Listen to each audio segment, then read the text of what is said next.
বাংলাদেশের আকাশ প্রতিরক্ষা কি এক নতুন যুগে প্রবেশ করতে যাচ্ছে? বহু বছর ধরে যেটা ছিল বাংলাদেশের সবচেয়ে বড় দুর্বলতা, সেটাই এখন বদলে যাচ্ছে। কেবল স্বল্প পাল্লার অস্ত্র দিয়ে আকাশ রক্ষা করা সম্ভব নয়, একথা সবাই জানে। কারণ শত্রুরা দূর থেকে স্ট্যান্ড অফ মিসাইল ছুড়ে মারতে পারে, যা ধ্বংস করে দিতে পারে শহর, ঘাঁটি কিংবা কৌশলগত লক্ষ্যবস্তু। কিন্তু বাংলাদেশ দীর্ঘদিন ধরে মাঝারি পাল্লার সারফেস টু এয়ার মিসাইলের ঘাটতিতে ভুগেছে।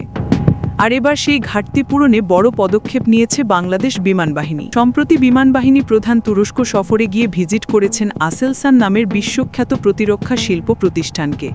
এখানেই তৈরি হয় হিসারোপ্লাস, তুরস্কের আধুনিক আকাশ প্রতিরক্ষা ব্যবস্থা, যা একসাথে ডজনখানেক শত্রু বিমান ও মিসাইল শনাক্ত ও ধ্বংস করতে সক্ষম।